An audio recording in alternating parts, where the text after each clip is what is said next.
Alors bonjour à toutes et à tous et bienvenue dans ce 6e épisode du podcast Résonance, un projet mené en partenariat entre Philinéa et le Musée d'ethnographie de Genève. Aujourd'hui, notre invitée spéciale, c'est Raquel et le titre du podcast qu'elle va nous présenter, c'est La harpe aux souvenirs. Alors avant toute chose, bienvenue Raquel.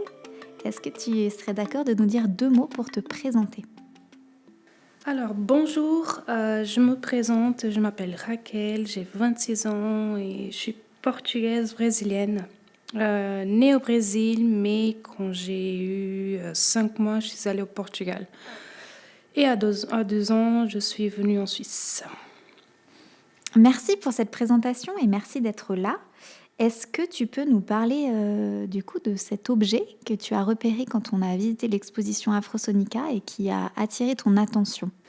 Alors, l'instrument que je vais vous présenter, c'est l'harpe africaine. L'instrument est fait de bois avec des cordes en métal et de la peau de l'animal. L'harpe dont je vous parle est originaire du Tchad. Le peuple s'appelle Lélé et leur langage natif est aussi le Lélé. L'instrument a été acheté par le Musée de l'Homme à Paris en 1996 et sa provenance n'est pas documentée et réservée au musée du quai Branly, Jacques Chirard, depuis 2006. Alors on va écouter un tout petit extrait de cet instrument, comme ça les auditeurs et auditrices peuvent se rendre compte un peu du son qu'il a.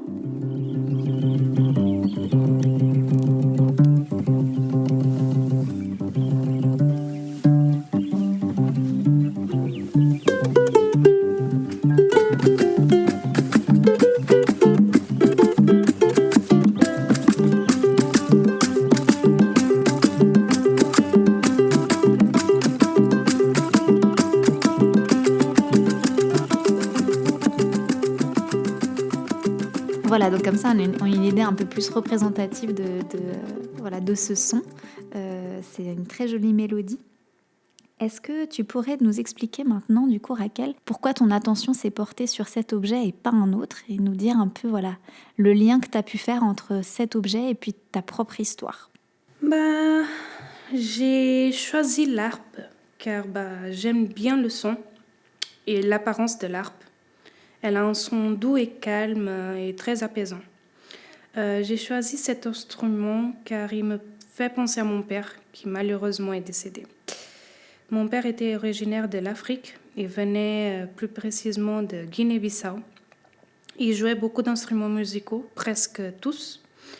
Et ça me rappelle aussi un instrument de mon enfance, le berimbau, car c'est un instrument de musique traditionnelle de la capoeira.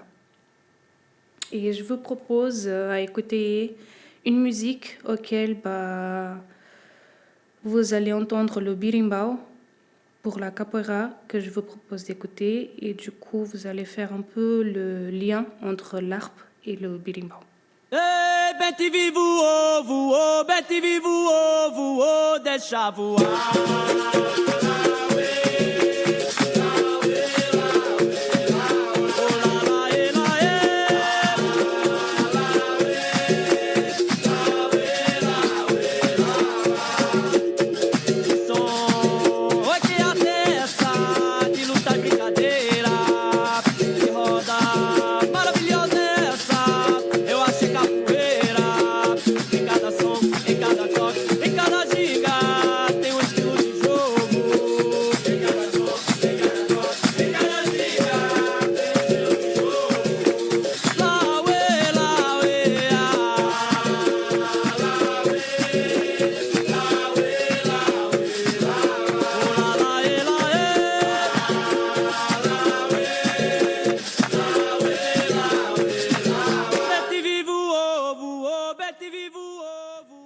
Alors, merci pour cette proposition d'écoute musicale. J'espère que les auditeurs et auditrices auront apprécié découvrir cette musicalité du berimbau.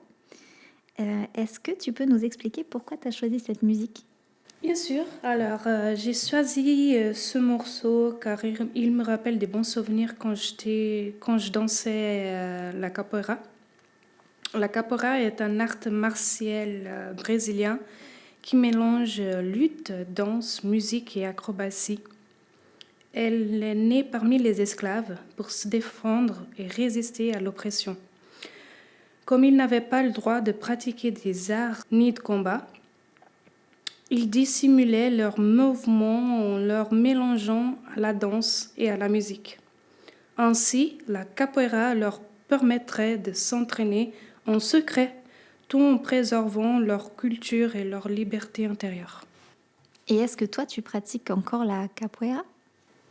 Non, j'ai un peu arrêté la capoeira parce que j'ai pris le ballet et voilà. Ah, t'as changé de type de danse, t'es passé de l'art du combat à la danse classique, Exactement. du tout au tout. Un grand changement. Mais merci en tout cas pour ton podcast et pour toutes ces explications, la présentation de cet objet, le lien avec toi. Et est-ce que pour conclure ce podcast, tu auras un message à faire passer aux auditeurs et auditrices? Le message que je veux vous transmettre, c'est vivre chaque instant comme si c'était le dernier. Ne jamais oublier les moments importants et raconter notre histoire.